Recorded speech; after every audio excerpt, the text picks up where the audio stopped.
So, welcome back, everyone. We're not wasting any time, so now we'll be discussing the role of trust in movement building.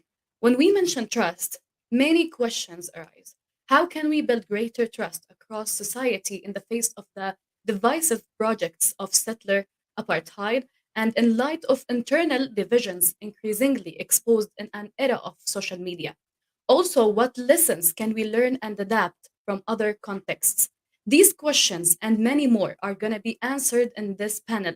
So let me welcome our moderator, Tariq Baqouni, the board president of Al Shabaka, the Palestinian Policy Network, and he's the author of Hamas Contain. Tariq's writings has appeared in the London Review of Books, the New York Review of Books, the Washington Post, among others, and he's a frequent commentator in regional and international media. Don't forget to drop your questions in the Q&A section to engage in the conversation. And let us welcome Tariq.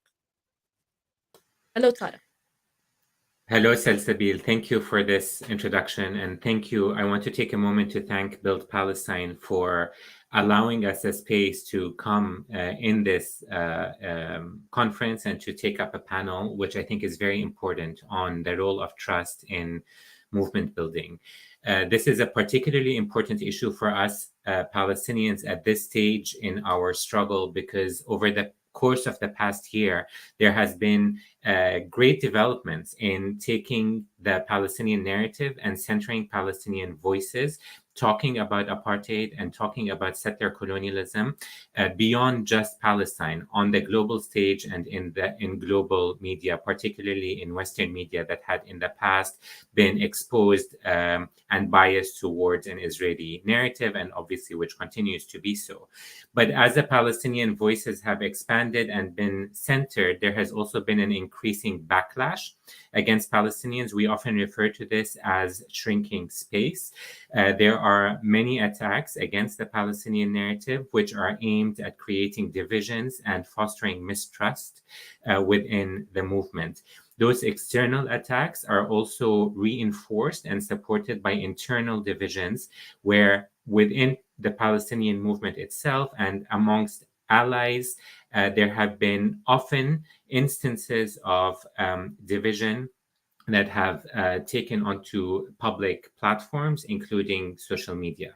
So, for the panel today, I'm joined by two wonderful speakers who are able to talk to us about similar experiences they've had in their respective movements and through their own work and activism, where they have encountered also challenges around building trust and ensuring inclusiveness and cohesion within movements. One of our speakers will be incognito because of the sensitivity of the case study that they will be bringing to light over the course of our discussion. I'll introduce them by reading out a small blurb that they have shared for the purposes of their presentation today. So I will be introducing the speaker who will be coming on as tech support in this panel today. They've asked me to introduce them as such. Given the rise of Hindutva or Hindu nationalist politics in India, which experts have called the longest running fascist movement in the world, a consortium of 75 plus co-sponsoring departments and centers from top universities worldwide hosted a 3-day conference called Dismantling Global Hindutva.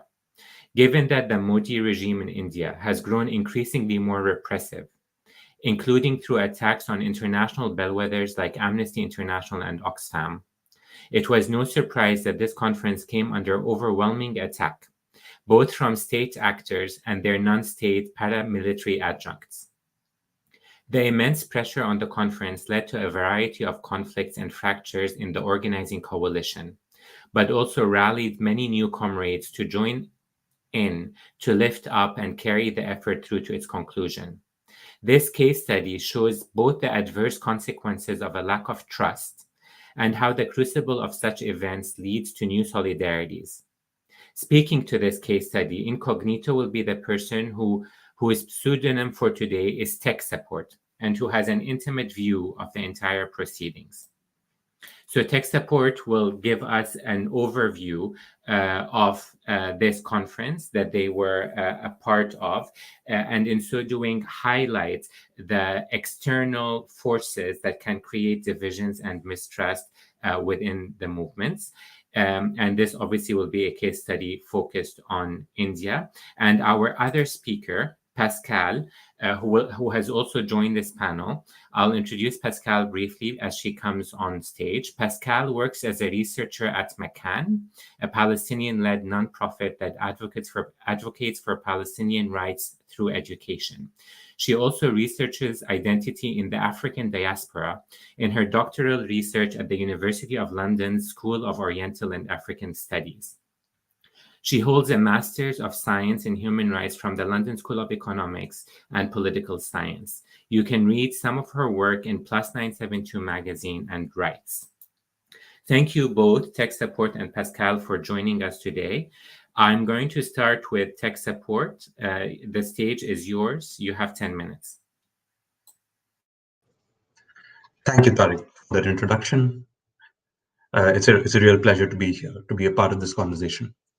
I've picked the pseudonym Tech Support because that's what I styled myself during the conference itself. I'm here to talk about a case study that taught me a lot in the hope that it'll be useful to some of you. It's about an academic conference that came under overwhelming attack from governmental and non-governmental far-right actors. In the heat of this attack, schisms developed among organizers and speakers that taught me key lessons about the importance of trust. As Tariq mentioned, the case study is set in India and in the Indian diaspora. As many of you must be aware, India's democracy is presently in deep crisis, with the far-right Prime Minister, Narendra Modi, systematically attacking every pillar of Indian democracy. Narendra Modi comes from the RSS, which is called by historians the longest-running fascist movement in the world. As an organization, its ideology is described as Hindu supremacist or Hindu nationalist, and its politics is deeply anti-Muslim, anti-Christian, and steeped in Brahminical supremacy, which undergirds one of the most devastating systems of oppression known to man, the caste system. India's situation can be understood through three examples widely covered in the press. The first has to do with electoral politics. The press has reported that it is near certain that Pegasus, the Israeli spyware, was used by the Modi government to attack top leaders of opposition parties. Journalists found that the first Pegasus attacks occurred on day 2 of Narendra Modi's visit to Israel, the very first time an Indian PM visited that country. There are famous pictures of Modi and Netanyahu strolling on the beach like lovebirds. Now we know what they were discussing. The second has to do with open calls for genocide against India's Muslims. One of the largest gatherings of far-right Hindu priests in recent memory, where leaders of Modi's political party were also present, featured speeches that called for the murder of 2 million Indian Muslims. The third has to do with an effort by far-right Hindu priests to write a new draft constitution. Under it, religious minorities, 30 million Indian Christians and 200 million Indian Muslims will not even have the right to vote. So this is what is happening in India. Fortunately, there's a tide of people rising against these measures, both in India and in the diaspora. The diaspora is important because a key source of strength of India's far-right government has been fascist adjacent institutions it has painstakingly built in the diaspora in the 80s and 90s that have now grown into behemoths of disinformation, political interference, and the spreading of hatred, casteism, and Islamophobia among Indian communities in countries like the US, UK, Canada, Australia, and beyond. We recently saw violence break out in Leicester in the UK as a result of disinformation campaigns conducted by these actors. For those of us in the diaspora, what was shocking was how easily these fascist adjacent groups were operating in multicultural and liberal democracies. A small group came together to organize an academic conference in September 2021 to spread awareness on this clear and present danger. The conference was titled Dismantling Global Hindutva, multidisciplinary perspectives. Hindutva here is the term Hindu supremacists use to describe their ideology. Given the urgency of the situation, very large groups of institutions joined on as co-sponsors. Over 75 departments and centers from nearly 60 universities worldwide, including marquee universities like Harvard, Stanford, Yale, Berkeley, the University of Toronto, SOAS in London, and so on.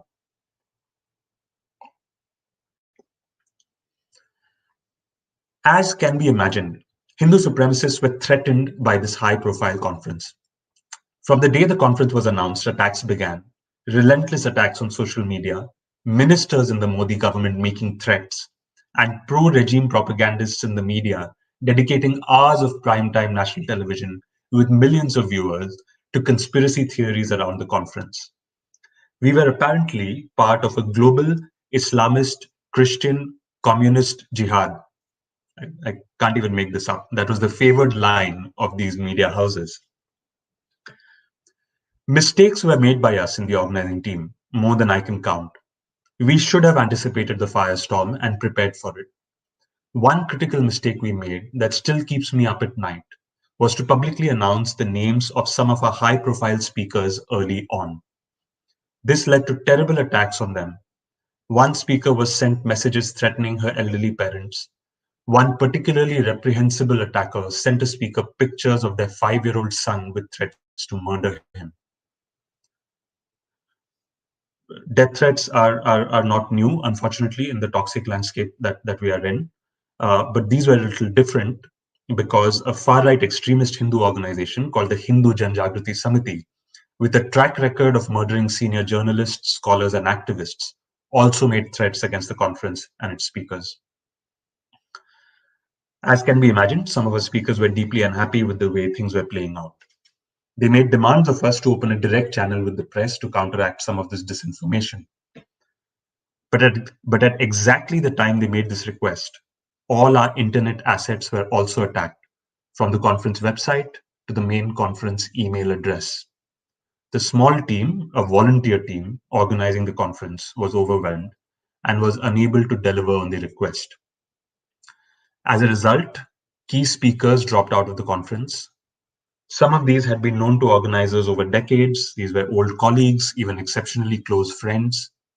Unfortunately, in the heat of battle, due to a lack of trust, these vital relationships were ruined, with critical friendships ruined to this day. Attacks reached such a point that organizers felt that there was no option but to shut the conference down. We called a large meeting with members of co-sponsoring institutions and speakers to announce the decision.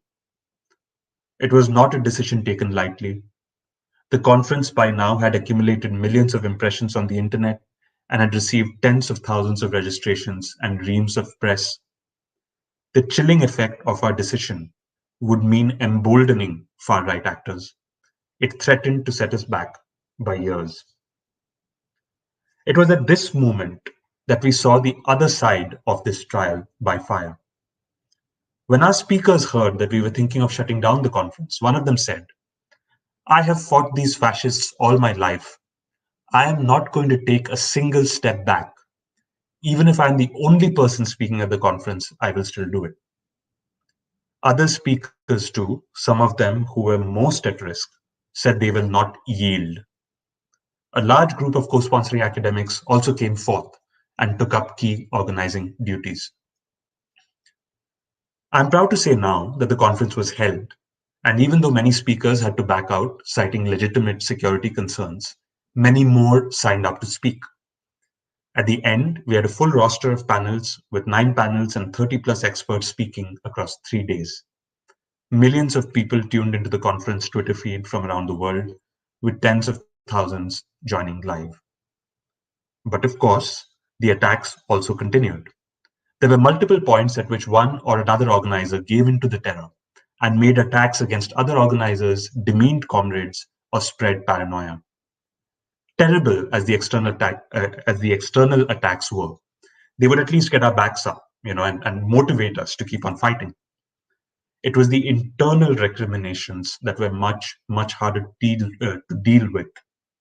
They sapped morale and the energies of the very people doing the difficult work of standing up to the pressure and keeping the fight going. Equally, at each of those points, others stood up to the abuse, held their nerve, and ensured the show went on. The crucible of the conference also yielded many comrades who I can now trust blindly in a fight. Broadly, the case study showed me there are two kinds of people. One kind of person, when they find their team in a very difficult situation or dealing with a very complex problem, becomes more generous, anticipates that the difficulty of the situation will lead to errors, and focuses on building people up and supporting them. Another category of person, unfortunately, loses trust, engages in blame games, and spreads the fear instead of regulating it. Invariably, these internal attacks and schisms harm the much bigger and much more important goals that we have of seeing change in the world. A great hope was for such a high-profile conference to have a long and productive afterlife, for its findings to live on as a book, for academic centers to take up the task of researching on an ongoing basis the harms caused by Hindu supremacy. Unfortunately, because of internal schisms, the external attackers succeeded in ensuring the conference did not live on. Also, the really bitter experience alienated a fair few from our organizing team. Some of them still give a wide berth to any kind of organizing activity. But equally, many exceptional people were also discovered who refused to back down. These people remain important to me, and there is much work that we have done together since. As a senior activist put it recently to me, this is about principled struggle with unity and trust. A framework where we argue with each other and challenge each other to think differently, but also where we never give up on each other. We trust that we are working toward the same goal and that we have long years of collaboration ahead of us. Today, my first principle of organizing is to provide a generous, warm, and nurturing environment for committed people to learn and grow together. That has led to many small and big victories in the face of overwhelming odds. If I were to predict the course of our politics, and a session like this is evidence of where we are headed, the sun is setting on purity politics, which is shot through with paranoia and holier-than-thou posturing. The reason the sun is setting on it is because more and more people are discovering just how ineffective it is, short-term it is, and how much of a disservice it does to our movements and the communities we serve. New activists may be initially attracted to the myths of moral clarity offered by forms of purity politics. But I trust that, as they go along on their journey, and with the right examples and role models before them, they will mature into something much more powerful, into true nodes that know how to grow movements instead of breaking them down. Thank you. Thank you, Tech Support, for that. I think it's a very powerful case study because it shows how strong and effective external efforts to divide and create disarray within movements, how overwhelming they can be, particularly, as you say, when the resources are limited and it's very difficult for movements to react effectively or in a timely manner. There's a lot in what you said that I want to pick up on, but before I do that, I'm going to turn the stage over to Pascal, who's going to give us, shift the center of gravity a bit to the movements themselves, not the external attacks, and share her thoughts on how trust can be developed and nourished. Pascal, over to you. Yeah, hi. Thank you again for inviting us to speak for this. And also thank you for your story. Tech Support, who just gave their story, is very powerful. But yeah, as Tarek said, I'm going to be talking a bit more about issues from within the movements themselves. So when I was thinking about this, I kind of I guess summarized it to an issue that could be like boiled down to gatekeeping, both from the perspective of regulating who's allowed to come into the movements, but also regulating who stays in the movements themselves. So it's kind of like on both sides of it. And obviously this is very counterproductive to our goals as progressive movements. And then it also brings a lot of problematic issues in it, like who's allowed to lead these movements, and like different, like kind of creates like a hierarchy, even though our movements do have like egalitarian goals. So So anyways, I'm just going to like get right into it. So the first one that I was talking about, like with regulating who comes into the movement, one issue that I've seen with different progressive movements and academia in general, as someone who's doing a PhD, is just the importance of using accessible language. A lot of times with these movements, a lot of times I don't think it's 100% intentional. I think it kind of automatically happens to an extent when you're like within academia or talking about theory, because some of these things are like very complex issues that maybe do need these terms, but and which is part of the problem, I think, is how the texts are written in the first place. Like the academic texts are written in the first place, they're a bit alienating to people. But like as activists, we should push against this and try to maybe like read these different like theories and like where we're pulling our actions from, like the reason why we're doing things. We should make sure that we're actually like I guess translating it, I don't know if that's the right word, into something that people can actually connect with and understand. And basically in a way that we can speak how people normally speak, right? Because a lot of times, especially for these movements, if we're having a movement that's focusing on making the lives of marginalized people better, right? If people are marginalized, we automatically know that they have less resources, like for education, and whether people are marginalized or not, people are coming at things from different backgrounds. So maybe people have a different grasp of the language that we're speaking, or different abilities, or anything like that. So having accessible everyday language, I think, is a really big thing that we need to incorporate in activism, in academia, just in life in general.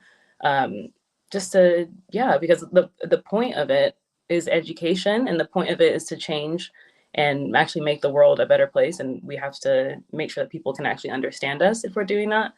And then also this sort of language that we use, it also creates a space that like only some people understand what's going on, maybe, and maybe they might have like these feelings of elitism, while other people, maybe they don't feel like they belong in the movements, or they deserve to be in the movement. So it also points to questions like who is allowed to be an activist, or who is allowed to be a leader in these movements, and who is allowed to fight for rights. And I think that we should all be able to fight for a more equal world and be able to fight for rights. But whenever we start having these divisions, not only does it become more complicated, but also it also puts us at a place where like who actually decides who can be involved in these things too. So it's just like, I think it just becomes very distracting for the movements themselves. But also some examples of ways to have like very accessible language within these movements, from different like Black revolutionaries and Black activists in the US, where I'm from. Angela Davis, Bell Hooks, Assata Shakur, those are like three great examples of Black women who have been like leaders in their movements, and they've spoken about things in everyday language. And that is, I think, why they're what they have done, and what they, well, I guess for Angela Davis and Assata Shakur, what they can continue to do. That's why it's so impactful, and that's why it will continue to be so impactful, is with the language that they use, because people can actually understand it. So like an example would be Bell Hooks' book, Feminism is for Everybody. So this book is, a little over 100 pages. I think it's like 120 pages or something. And it's basically like an introduction to feminism, but then it does go into some of the more like complicated concepts and things. And it talks about a lot, and it's like, I think it's necessary for everyone to read. I think so, just a really good information for everyone to read. So she's taking this like complicated information about feminism, and then like bringing it down to a way that it's actually approachable. It's actually, people can actually stand back and say, okay, actually, maybe I do believe in these things. Because I think that people, a lot of times, not all the time, but I think a lot of times people maybe have maybe agree with these beliefs anyways, because a lot of it comes down to the core of like, we are all equal, we should be treated equally. And I think that's something that a lot of people maybe at face value can agree with, but sometimes with like the language, it kind of just clouds it up. So in the Palestinian movement, in particular, a lot of times people are afraid to even come close to the movement for multiple reasons. But one reason is because, maybe they don't know what exactly was said in the Oslo Accords. So then because of that, they don't want to support Palestine. And a friend of mine who's an activist in the US in Jewish Voice for Peace, she actually mentioned a point that I really like, where she was saying that something like racism, we can all understand that racism is wrong and that, people shouldn't be racist. And we understand that we should fight against racism and be anti-racist. But at the same time, we also understand that we don't need to know every single instance of racism that has happened in the world, or every, piece of history that has led to racism and the creation of white supremacy and all these things that are very important, because they obviously lead to the reality that we have today.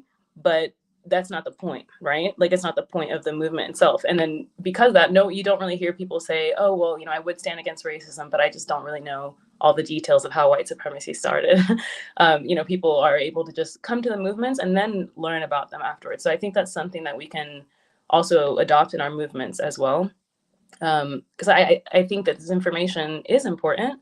So it's not to say that this, we should never talk about history or theory. It's not to say that at all. It's more to say that these things are important, but they're not the main points of our movements. And we should focus on the main points, and then also focus on bringing people in and more of a kind of outreach perspective, and then educating people to then give them the tools they need, rather than saying, oh, you don't have the tools you need, you're not welcome in this movement, because that doesn't make sense. And with the Palestine movement also, it's used a lot. A lot of people who are against Palestinian liberation will say, oh, you don't know about the movement, it's too complicated, or you don't live here, you don't know the details of what's going on. But again, when it comes to something like racism or sexism, the bigger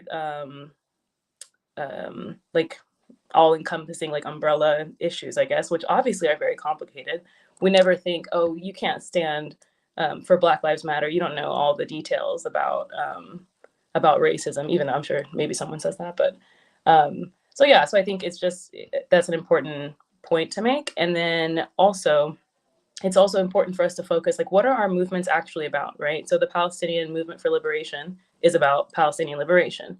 It's about ending Israeli oppression. It's not about creating a hierarchy within the movement of seeing who truly belongs in the movement, or who knows the most history or the most facts or dates or names. It's about ending Israeli oppression. So again, do we want to actually educate others, or do we want to just keep the knowledge for ourselves? And what are our movements about? We should center the movements and not ourselves in the movements. And then as far as theory goes, I think it's important to use it and let it direct and guide our politics and decisions and things like that. But then it's also important to remember that theory should be behind what we do, not the only thing that we do, and not the main point of the movements, again, because not only is it distracting from what we actually are doing, but also it discourages people from participating in movements or even knowing what they stand for, actually, in the movement themselves. Another form of gatekeeping would be regulating who stays in the movements. I mentioned that before. So this is kind of referring to more of the perfectionism sometimes that we can see on the left, and extremely high standards that we have for people.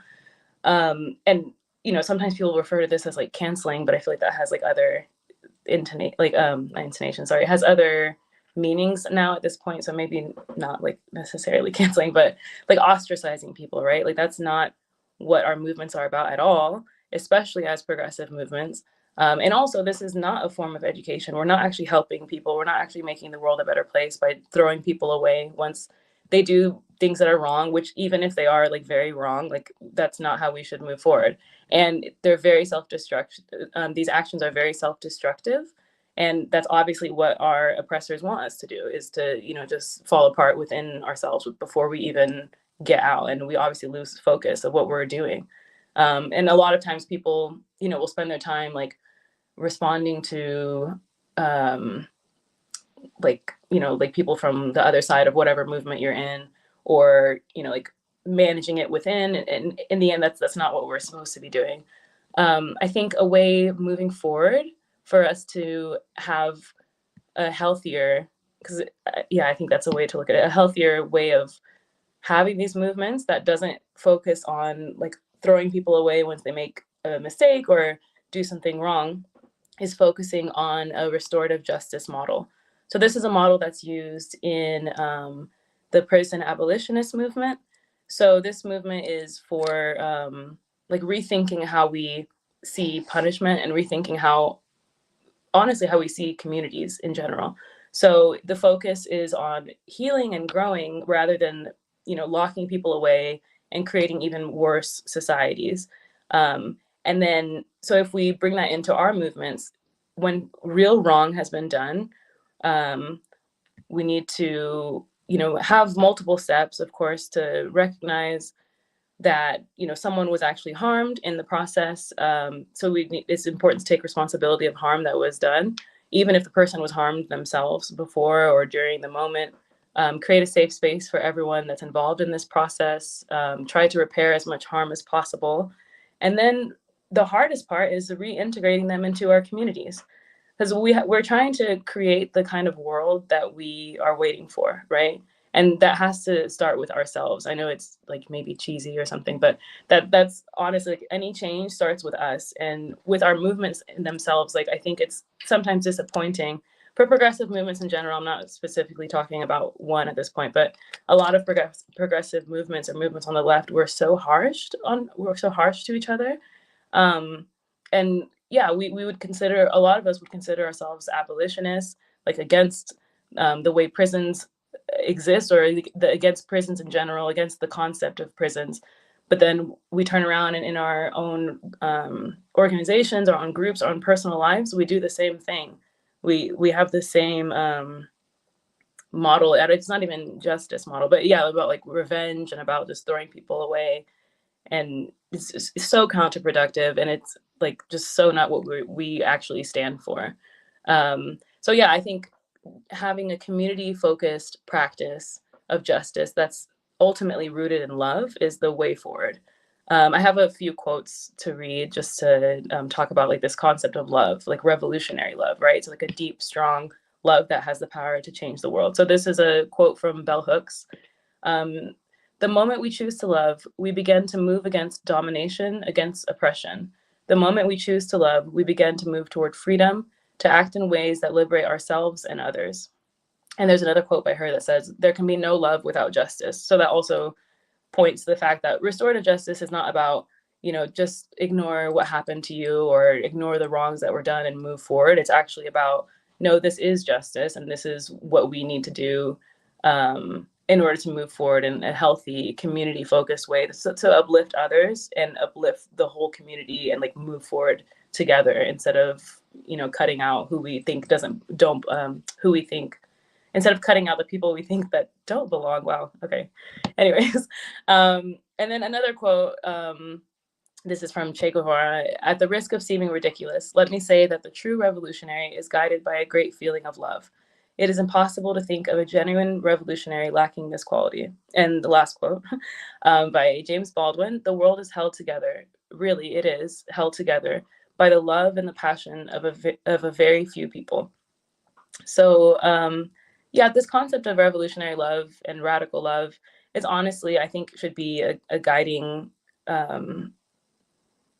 force for all of us within these movements. Because again, when we take a step back and think about maybe what drew us to the movements originally or why the movements are important at all, it's coming from a place of love, like a grand love, right? Like an all-encompassing love that centers all life on earth and centers the greater good for everyone, that centers the community that keeps fighting for a better world even when it seems hopeless, and that believes it's still possible. So yeah, I don't know if it seems simple, but I think the way forward is with love. Thank you, Pascal. And no, it doesn't seem simple at all, because we're talking here about something that's radical, about, the kind of forgiveness that comes into justice and radical empathy and radical love. I think is transformative. So thank you for bringing those words in and I think they resonate with everyone who's engaged in the quest for Palestinian liberation. I want to draw some of the similarities that you two are sort of bringing out here. Tech support, you sort of ended your case study by talking about, you see the sun almost setting on this identity of, on this time of moral policing and purity politics and the kind of hierarchy that activists enforce within movements. And Pascal, you talked often about, or you talked at the beginning about education and how often the language of theorizing and this academic discourse is sort of seen as a way of almost creating a sense of superiority between activists who knows more and who knows less. I think there's a lot here that resonates with the Palestinian movement. We see a lot of similar divisions, a lot of purity politics. We see a lot of sort of policing in terms of who can speak on Palestine, who has the right to even think of themselves as Palestinian given where they live. A lot of this is informed by the fact that we're a people who live in diaspora as well as in our historic homeland. So we've been scattered all over the globe. So I guess I just want you to sort of take a few minutes to reflect on these realities in this sort of age of diaspora politics, in this age of social media, where it's very easy to sort of bring everything up to the surface, where, in some ways, social media allows us to connect, but it also creates more divisions. Can you sort of think about how this idea, Pascal, what you're talking about, creating radical love, how it can be fostered within movements? Have you seen it in other movements? Is there a way for us to sort of think about lessons or practices that we can use within our movement, but also as we're building a more intersectional sort of reality with other struggles? So that's sort of the first question. Just, if you can think of practices you've seen elsewhere that we can bring in. And the second question, I'm actually going to put both out so you can sort of take your time answering them. But the second question is, we are, and tech support, you talked about Pegasus at the very beginning. We are a movement that's under attack. So sometimes this idea of mistrust makes sense, because there is constantly attempts at infiltration and at creating collaborators and at undermining the movement. So when we are thinking about sort of being more inclusive and more open and more generous, how do we protect ourselves? How do we create space for that sort of natural, quote unquote, mistrust to be a part of our movement? So I'm going to leave, I'd love to hear your reflections on both those things. Maybe we'll start with you, tech support, and then move to Pascal. Thank you so much for those thoughtful questions, Tariq.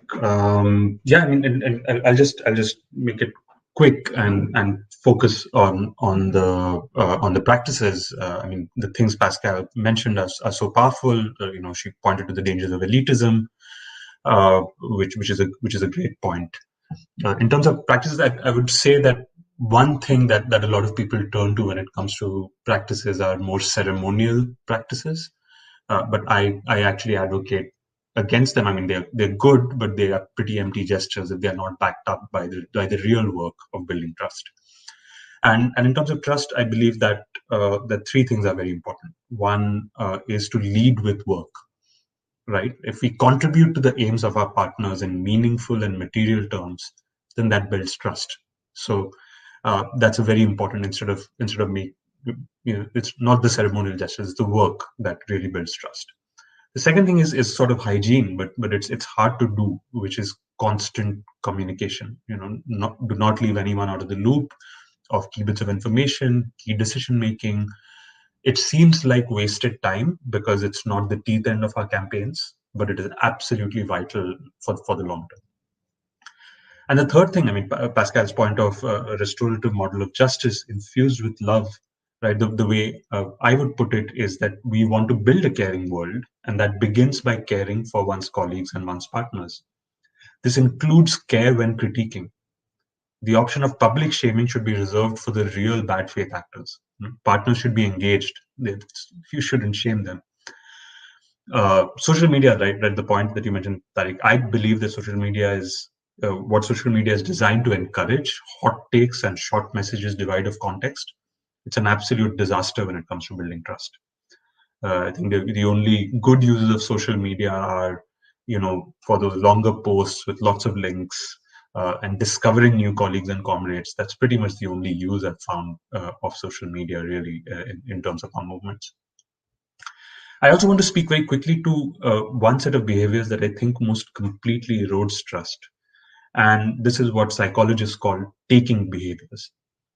I'm proud to have worked with many partners who do not attempt to appropriate credit, who, even when they have done the lion's share of the work, are the first to acknowledge even the smallest contribution of others. I've also been in meetings where certain bad faith actors have focused entirely on their own interests at the cost of both the tactical moment and the larger project. So I just want to say, if you're in this work primarily to build yourself or your organization up, you're in the wrong line. There's plenty of areas where that's respected and encouraged. I think I've gone on for too long. I can come back on mistrust after Pascal has spoken to the first question. Yeah, I wanted to just add a couple of things. I guess it's kind of the same thing that tech support was saying, was that there's, building deeper connections throughout the movement itself, like internally, but also throughout other movements. Like Tarek, you're mentioning with intersectionality, I think that's very important, and like recognizing that, what ties all of these movements together, right? So a lot of times, like, okay, for in my example, or in my life, I guess I could say, with the Palestinian movement, and then also as a Black person from the US, with like Black Lives Matter and the movement for Black liberation in the US, these movements, the links have been made like a lot in history and currently, because it's, to me at least, and to many people, it's very clear that these movements are about racism. And this is the issue within these movements. But a lot of times, even with movements that may not seem that they connect as much. So let's say these two movements with like climate justice, maybe initially people may not recognize how they're connected, but marginalized people are the ones who are impacted by the climate disaster, the climate crisis the most. So I think it's important for us to like make these links with other movements. I think that helps build trust as well. And like tech support was saying, like our work is a great way to show that, we're trustworthy as movements and as people within the movements as well, because that comes before anything else. But I would also say, like with social media, I think I understand, like, I don't know, I understand that social media obviously is problematic for a lot of things. With that said, I think it is a tool that we have used in our movements for the good. And it has helped movements in a lot of ways, even in those shorter ways, because there's something that social media does. It connects people that would have never met each other ever. I mean, even right now, what we're doing, I mean, I guess it's not technically social media, but through the internet and through technology, like we're able to connect with people all over the world and do things that were never even thought of before. And like in 2020, the Black Lives Matter uprising in the US, without social media, that wouldn't have happened. Do I think that everyone needed to watch someone be strangled on a video to think that Black Lives Matter? Of course not. But again, there is the negative aspect of it too, because everyone it's such a democratic place, which is good. But then at times, every voice is being at the same volume may not be the best thing. But yeah, I think social media can be used as a tool, and I think that there can be good things for it. But yeah, it obviously is hard when you have like these very condensed, like short snippets for 10 seconds to explain everything that your movement is. Obviously, it becomes harder, and then it's not maybe the most productive thing always. But as far as like for sharing like videos of things that are happening or pictures, like I know for me myself, like that's one thing that made me start paying attention to Palestine. Like before I was involved with the movement, I would just like see like different videos about it. And then again, as a person from multiple backgrounds that I, face like discrimination because of being a woman or being Haitian or being Black or being Black in the US, like all those different layers, like I was immediately able to connect with that and relate with that. And without videos, all you have is like statistics, and you kind of hear about things on the news, and it's not as personal. So I think that even though there are true downsides to social media, I think there's also I think that we can still use it for good, I think. Thank you, Pascal. Thank you, Tech Support. I mean, you both have given me so much to think about, and hopefully the viewers as well. The thing that I'm going to be taking with me from this panel is this framework of radical love and how to employ that. And I think just both the examples you just gave, even Tech Support, you talking about mistrust and how we can deal with it, Pascal looking at the limitations of social media and not. I think in every encounter, if we start practicing and centering the value of radical love, that will change the way we think and interact within the movement and with other movements. And I think it's much easier said than done, but I think it's a very powerful call from both of you. Thank you both for sharing your experiences and your stories and your time with us today. I know that the viewers would have found it helpful. I really appreciate it. And I wish we had more time to speak with each other, but I'm very grateful for your time. Thank you both. Thanks for having me. Yeah, thank you, Tariq, so much. Wonderful moderator. Thank you. Thank you. Thank you, Tariq, Pascal, and our guest speaker for being part of this panel and sharing all the valuable information with us. Thank you. Thank you very much. So before we go out for a break, I want to remind you of our next panel titled Strengthening the Palestinian Media Landscape. But now we are going to show a video of one of Build Palestine Fellows in Gaza, Mahmoud Al-Sha'ar, from 28 magazine. So enjoy watching.